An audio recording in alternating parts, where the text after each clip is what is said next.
Vamos pedir, então, para a Malvina fazer a nossa oração. Tá bom, Malvina? Tá bom. Nesse instante, vamos fechar os nossos olhos, pensar em Jesus, elevar os nossos pensamentos a Jesus e a Deus, nosso Pai, que nos acolha em todos os momentos, nos acalme, nos ajude a compreender esse estudo que estamos fazendo. Mestre Jesus, ilumine cada lar de nossos amigos e também daqueles que não puderam estar conosco neste momento. Jesus, leva paz, leva amor a todos os lares, aos hospitais, aqueles que estão nas ruas, Senhor. Leva uma mão amiga que chegue até eles e leve o conforto aos sofredores, aqueles que nesse momento está com frio, com fome. Leva, Senhor, essas pessoas para acalentarem os necessitados. Te peço, Jesus, por todos os lares, especialmente por aqueles onde tem os drogados, onde tem os alcoólatras, que eles possam, Senhor, cuidar dos seus que estão doentes, que estão necessitando desse amparo. Que os espíritos amigos seja sempre com eles, apoiando, consolando e ajudando a enfrentar essas dificuldades. Te peço, Jesus, pela paz do nosso Brasil e do nosso mundo, que a luz, a paz e a tua misericórdia, Mestre Jesus, seja com todos.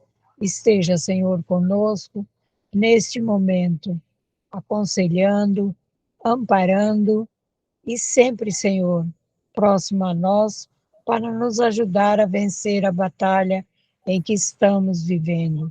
Obrigada, Jesus. Gratidão pelo dia de hoje e esteja conosco sempre, hoje, agora, por todo sempre, que assim seja. Que assim seja, graças a Deus. Então, vamos lá. Esse é o nosso tema, mente, psiquismo e fé, né? Então, nós já vimos que a realidade do mundo objetivo, ela acontece primeiro na mente. Essa é a nossa aula número 2, tá bom?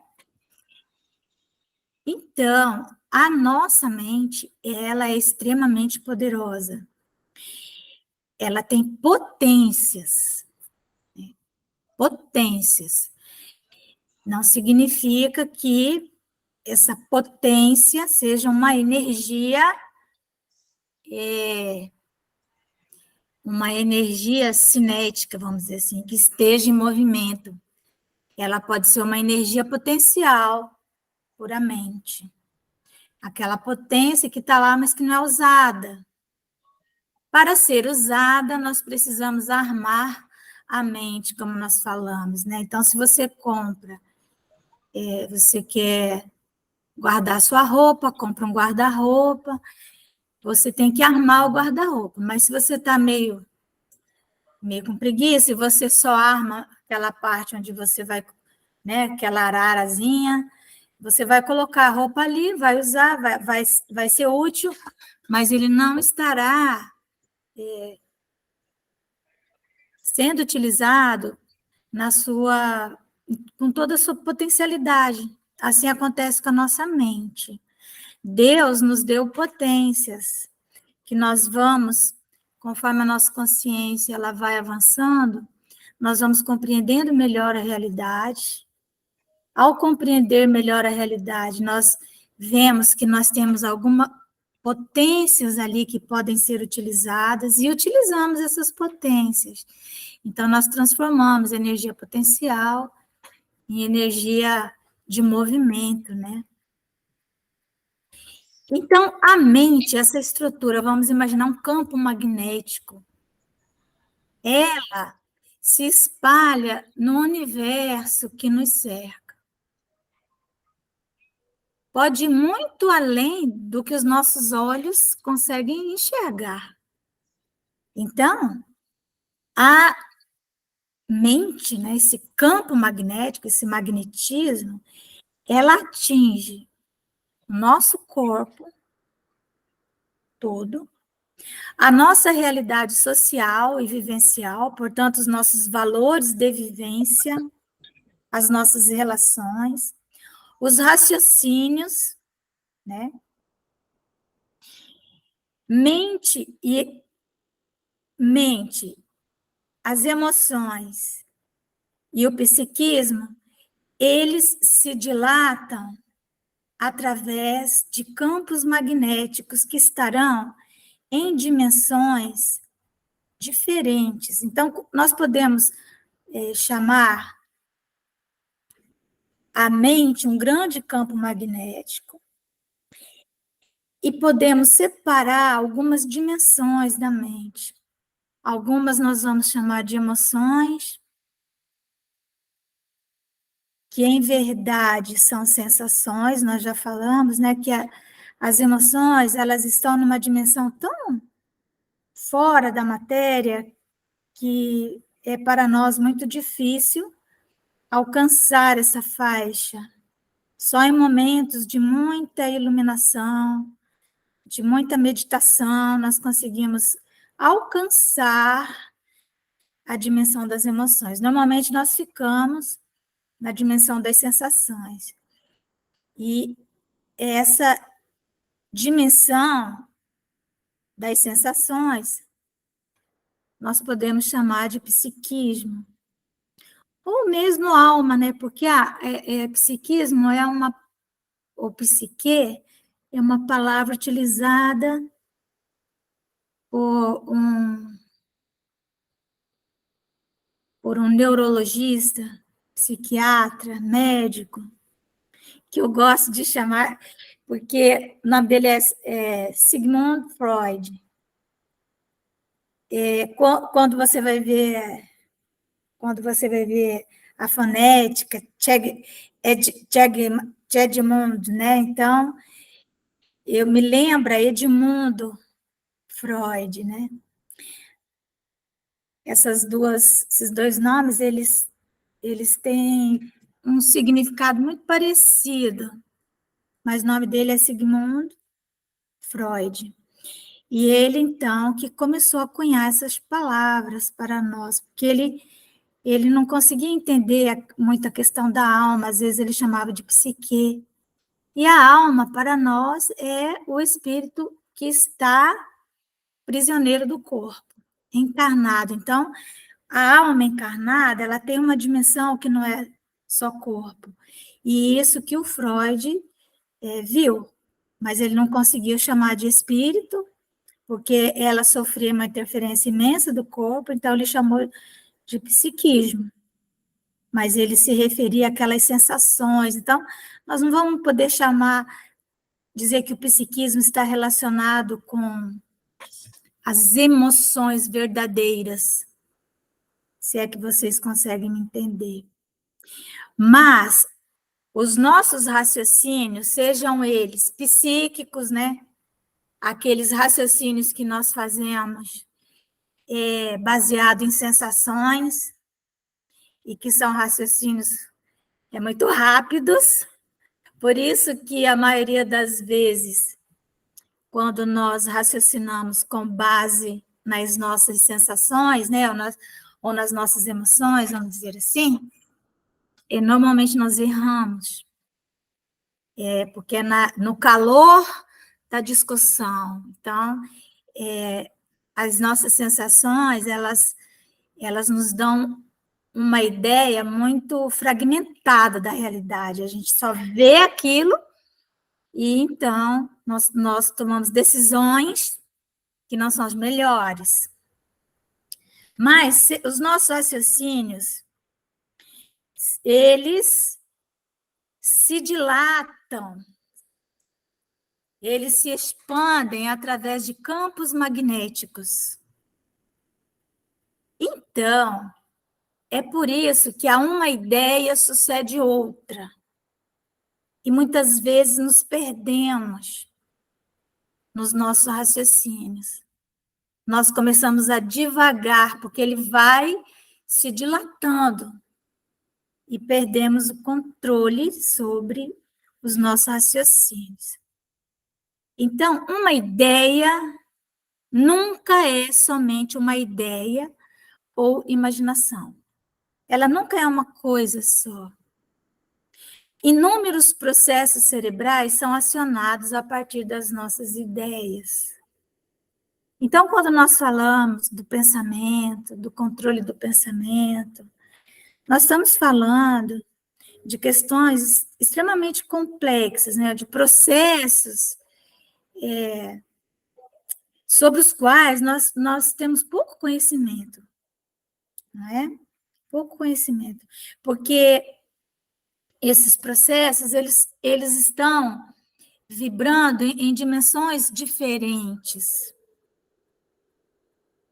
Às vezes é um processo do psiquismo, uma emanação de raiva, de cólera, ou de alegria, isso tudo é sensação.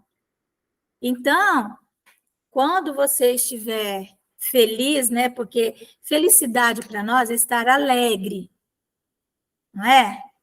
Quando você estiver alegre, não se comprometa com nada, né? Não assina nenhum contrato. Quando você estiver triste, também não, né? Não tome nenhuma decisão. Quando você estiver encolerizado, você mantenha silêncio, né? Silêncio absoluto. Porque tudo isso é psiquismo, e a chance que nós temos de errar é sempre muito grande. Tanto na alegria, que vira euforia, não prometa nada, né? Não assine nenhum contrato quando está alegre. Então, aquele pai que chega em casa e aconteceu alguma coisa boa no trabalho naquele dia, ele está alegre. Aí ele chega abraçando os filhos, todo feliz, sabe-se Deus lá qual o motivo, né? Chega feliz, na verdade, eufórico, né? Vamos colocar assim, porque a felicidade para nós é um estado de euforia, psiquismo, sensação.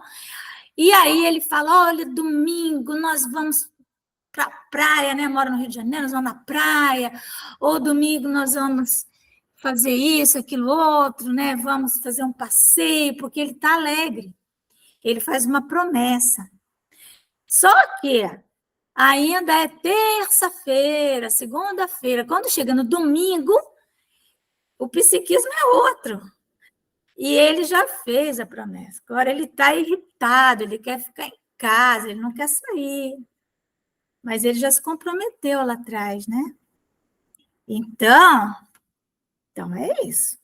Quando a gente vai compreendendo essas questões, nós vamos tendo mais cuidado com os passos que nós vamos dando.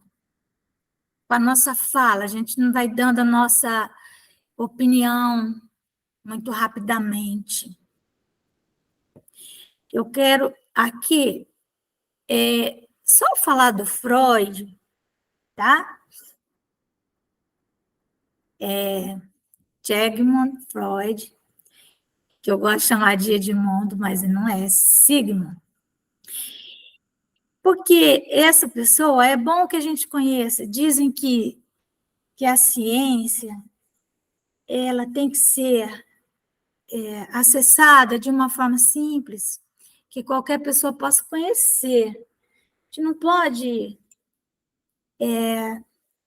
falar da ciência como algo inatingível, falar de Freud como se ele fosse alguém que só mesmo quem estuda psicologia avançada que vai saber quem é Freud, né? Então, ele foi um ser humano igual a nós, né? Mas ele, claro, né? Tinha uma mente avantajada, uma capacidade grande de fazer conexões, de raciocinar, de olhar para as coisas e uma imaginação grande. Então, ele é chamado de o pai da psicanálise, né? Então, ele foi o criador, ó, da psicanálise. Olha quando ele nasceu, né? Ele nasceu em 6 de maio de 1856. O Livro dos Espíritos veio a lume em 18 de abril de 1857. Né? Então, ele já tinha um aninho por ali quando... Então, nós podemos dizer que o Freud é contemporâneo assim, do Kardec, entre aspas, né? Não é contemporâneo, mas ele, vamos dizer assim, já a codificação toda já estava posta e disponível. E ele poderia, sim, ter esse senhor, né, que está com esse charuto aqui. Por que ele está com esse charuto? Porque ele dava muito, ele falava muito em símbolos e tal, né? Que a nossa mente ela usa muito símbolo. E então ele poderia ter falado, ao invés de psiquismo, ele poderia ter falado espírito, poderia. Mas ele não falou. Será que ele não nasceu com essa tarefa? Porque inteligência para isso ele tinha. Mas ele era bem arrogante, sabe? Bem arrogante mesmo, né? É judeu, família judia, mas ele então criou a psicanálise. O que é a psicanálise? Todo mundo já ouviu falar em psicanálise, eu estou fazendo análise, o meu analista. Quando fala em psicanálise, tem que lembrar dele, do Freud. Ele que criou aquele ambiente em que a pessoa deitava no divã, né? Fechava o olho, entrava num estado alterado de consciência. No nosso estudo lá da mediunidade, a gente fala, né? O Freud, o que ele fazia? Ele fazia a pessoa entrar num pulso mediúnico de descenso das atividades elétrico-cerebrais. Então, quase dormir, uma hipnose. E aí, nesse estado de meio que hipnose, o inconsciente aflorava. Então, vinha à tona, né, as nossas verdades mais profundas. Então, a mente conseguia tirar essas imagens que estariam nas dimensões mais profundas, no psiquismo, e vinham em forma de sensações. Às vezes a pessoa começava a chorar, começava a dizer coisas. E então, o que ele chamava de insights, que é a iluminação, a pessoa tinha uma ideia, relâmpago, assim, estava com problema e, de repente, ela conseguia resolver. Então, essa palavra insight vem dele, né? Insight é um raio de luz. Ou ela também, vamos dizer assim, tinha um ato falho. Ela falava alguma coisa que ia dar, ia mostrar a sua realidade mais profunda. Né? Então, ele, com essas teorias dele, ele se tornou extremamente influente, mas, como nós vimos, ele trabalhou muito a questão das sensações físicas, trabalhou muito a questão da histeria, principalmente as mulheres histéricas, né? Que eram, vamos dizer assim, absoluta falta de controle sobre si mesma. As pessoas histriônicas, quando você fala pessoa histriônica, aquela pessoa que, quando ela está alegre, então ela dá aquelas gargalhadas, assim, que a gente chama de gargalhada histriônica, né? Às vezes a gente faz isso, vamos dizer assim, num contexto ali de família, de amizade, mas tem pessoa que não se controla, ela está num ambiente que não tem nada a ver, então ela é histriônica. Isso vem de útero. Pessoa que não consegue, então é um psiquismo que está ali, vamos dizer assim, sem conseguir se manifestar, se relacionar com o meio onde ele está de forma minimamente adequada. Então, quando a gente ouve as palavras assim, neurose, né? Quando é neurótico, Freud criou essa palavra, neurose. Um outro pensador,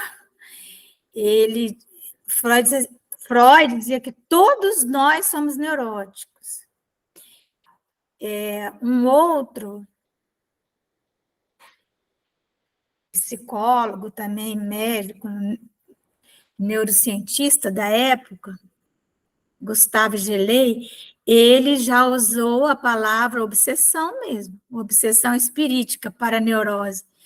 Então, quando o Freud falava de neurose, ele estava falando que todos somos neuróticos, todos somos obsediados, né? A verdade é essa. Repressão, a palavra repressão, reprimir, né? Então, a repressão vem de Freud.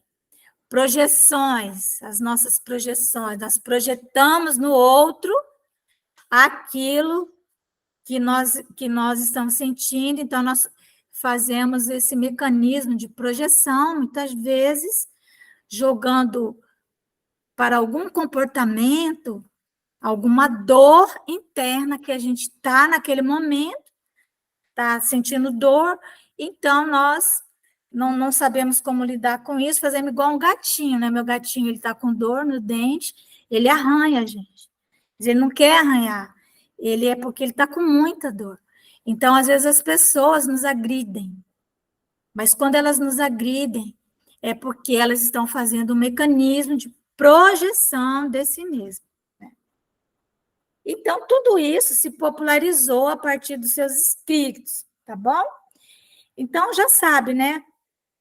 Sigmund Freud, essa pessoa, ele na época onde ele nasceu, era uma cidade lá da Áustria. Eu estou deixando isso aqui escrito, só para ficar, que depois, quem quiser voltar, né?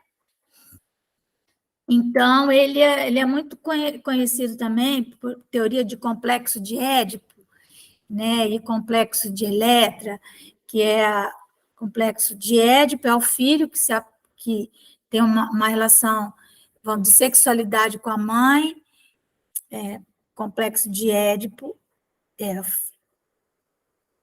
de Eletra, o filho com a mãe, de Édipo, a filha com o pai. Então, o Freud olhou sempre para a libido, né? Olha aqui, ó. Ele diz que a libido era a energia motivacional primária da vida humana. Então, tudo para Freud é libido. É a força sexual da alma. Então, assim que ele enxergava, e é assim que muitas e muitas pessoas enxergam até hoje, né? O ser humano é libido, tudo se explica pela sexualidade. O problema com a mãe ou é complexo de Édipo, ou é complexo de Eletra, né? Então, assim, que são deuses da mitologia, né, que eles usam e tal, mas, então, ele é ele que traz isso, né? Então, para ele, o ser humano é um animal dotado de razão imperfeita e influenciado por seus desejos e sentimentos. Então, para essa razão, seria uma mente imperfeita, ou seja, uma mente não armada, e isso ele tem razão nisso, né? Nossa mente não está perfeitamente armada para que ela possa ser utilizada em toda a sua potência. E essa mente seria influenciada pela nossa área, que seria desejos e sentimentos, que então seriam o psiquismo, a área das nossas sensações. É isso que ele fala. Nós vamos ouvir muito isso, e nós temos que ter aqui nossa mente formatada com a doutrina espírita. A nossa mente tem que estar formatada muito além do Freud, né? Muito além dele. Existem muitos psicólogos que são freudianos, que fazem psicanálise. A psicanálise, ela tem o seu valor, ela é a base da psicologia, tá bom, gente? É tudo que se fala em termos de, vamos dizer assim, essa outra dimensão do ser humano, do psicológico, que ninguém falava. Lembra quando começou a surgir, essa doença é psicológica? Que doença que é psicológica, né? A gente começou a ouvir falar isso, começou a ser mais popularizado isso. Fulano está com uma doença psicológica, não é uma doença física, é psicológica. Isso vem do Freud, isso vem dele. E isso é bom, porque ele mostrou uma outra dimensão do ser humano. A questão é que nós não podemos ficar só com ele, né? Nós temos que avançar. Vieram outros e outros, né? E ele, como eu disse, ele veio depois do Allan Kardec. Ele podia tranquilamente ter estudado, sim, a teoria do Allan Kardec. Não estudou, sabe-se Deus lá por quê, né?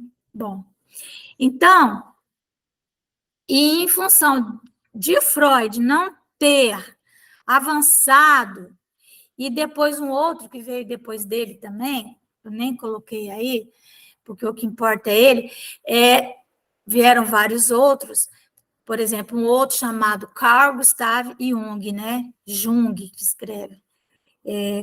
Carlos Gustavo Jung, Jung. Então, ele também não fala de espírito, sabe? E há um cientista espírita, Dr. Jorge Andréa, ele faleceu recentemente, ele desencarnou recentemente, aos 100 anos de idade. E ele, então, diz que a grande queixa dele, do Freud, mas especialmente do Jung, é que ele não usou a palavra espírito. Assim como Freud usou a alma, né? E psique e psiquismo, o Jung usou ânimo e a ânima e o ânimos, mas também não falou espírito. E isso atrasou, né? Porque talvez esses pensadores tenham vindo para levar o pensamento de Allan Kardec, do Consolador, para dentro das academias, mas eles não fizeram isso.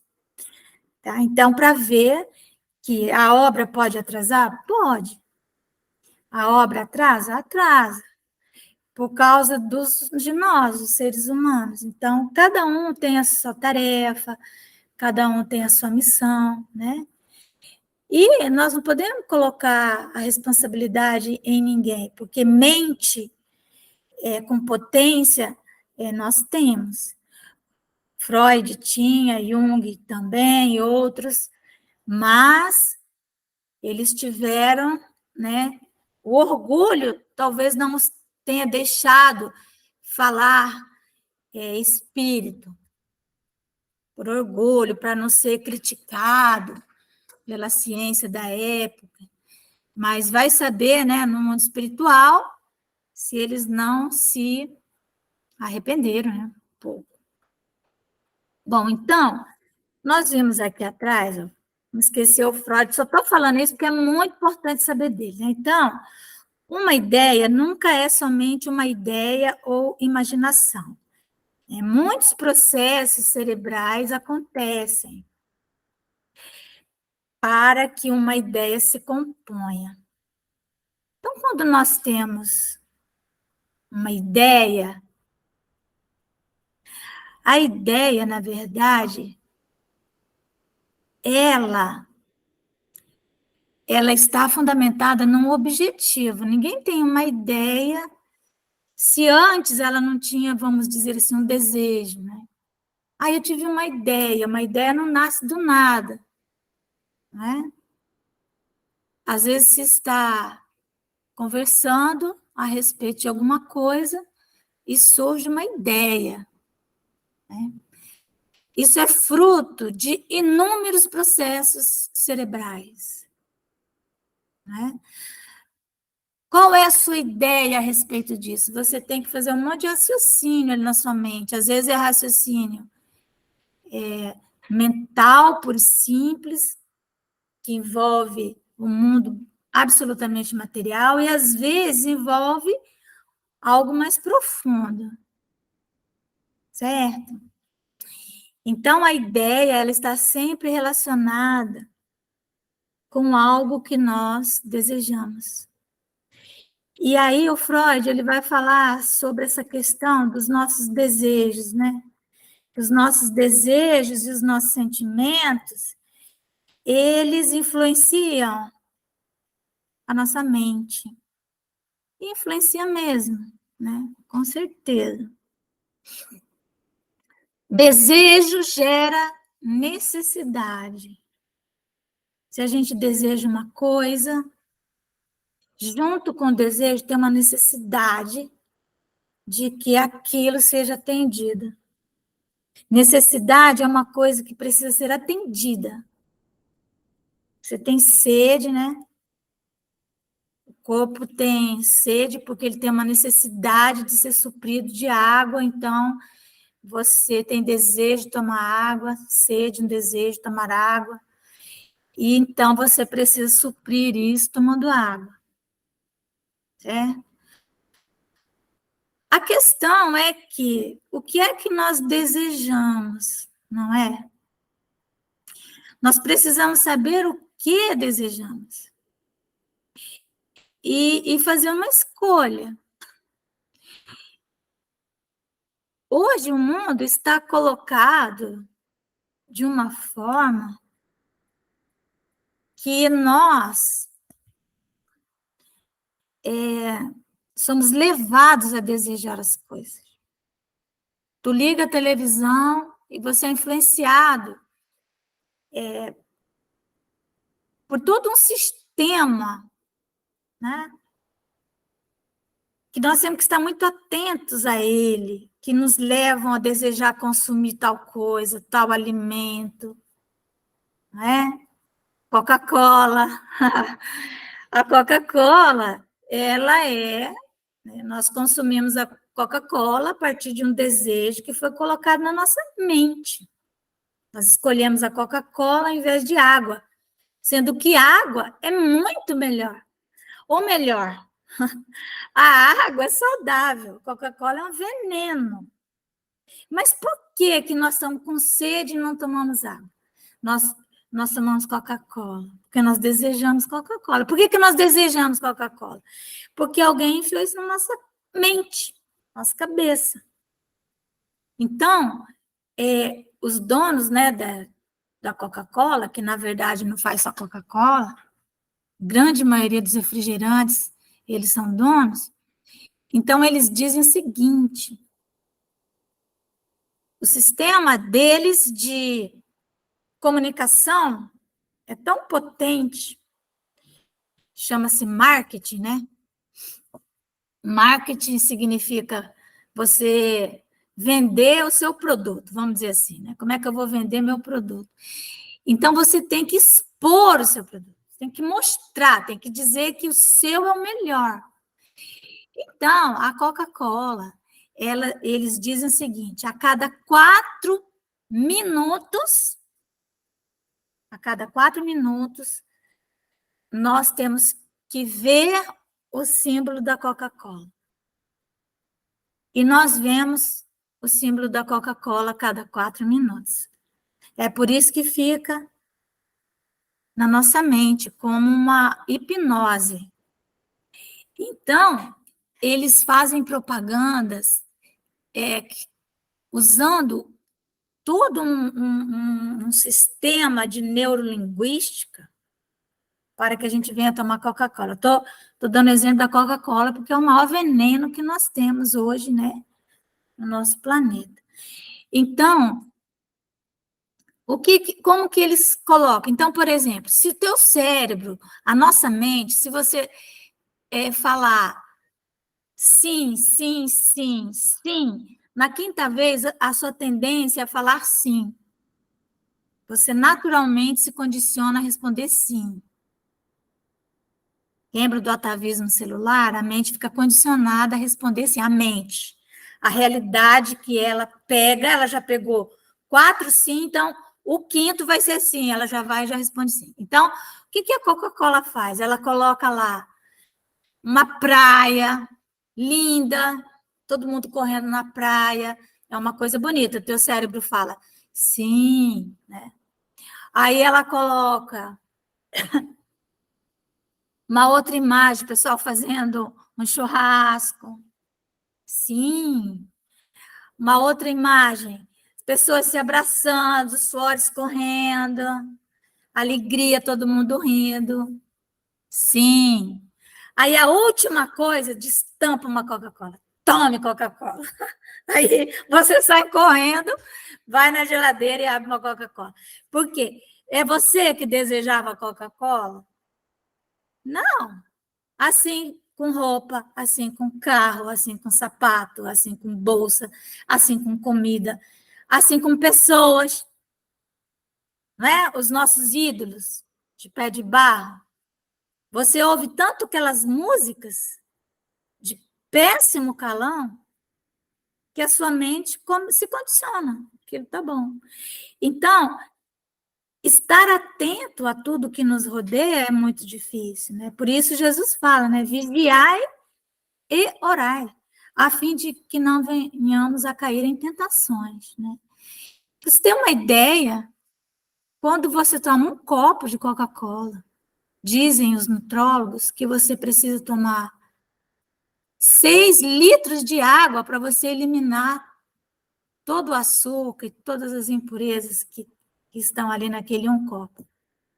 Cada copo é 6 litros de água, né? Então, precisamos saber o que desejamos. Nós desejamos saúde? Nós desejamos paz? Nós desejamos ser amados? Nós desejamos amar? Qual é a fonte do nosso desejo mais essencial, né? Porque a partir do nosso desejo real, nós vamos fazer escolhas. E quando nós fazemos escolhas, significa abdicar de todo o resto. Quando você casa com uma pessoa, casou com ela, você casou com ela. Você tem que esquecer todas as outras opções. Por isso que tem gente que não casa, né? Porque não quer abdicar. A grande capacidade de uma pessoa é saber fazer escolhas. Escolhas adequadas. Escolhas adequadas. Para isso precisa de meditação, para isso precisa de tempo. Uma pessoa que sabe fazer escolhas é alguém que sabe abdicar de muita coisa. Ou seja, uma pessoa que sabe escolher corretamente é alguém que aprendeu a renunciar. Renúncia. Né? Escolher é igual, de um lado, escolher isso significa renunciar a tudo mais. Né? Não é possível possuir tudo. Então, aquela frase, é o que temos para o momento. É o que temos. Então, fazer escolhas é o quê? É objetivar, é ter um objetivo. Agora, o que é que nós queremos, né? Tem gente que quer poder, qualquer custo. Tem gente que quer dinheiro, qualquer custo. Então, aí ele vai fazer as escolhas que o levem para atender esse objetivo. Ele vai conseguir? Vai, porque ele vai usar a mente é poderosíssima, e ele vai obter poder, ele vai obter dinheiro, né? Porque a vida é justa, ela sempre nos dá o que nós pedimos. Agora, se o objetivo tem uma representação nobre, iluminado, que represente o bem, e ele é claro para você, então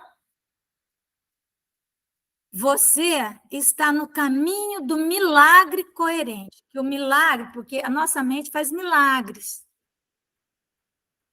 Mas esse milagre, nós vimos lá atrás, ele tem que ser coerente. Um milagre coerente.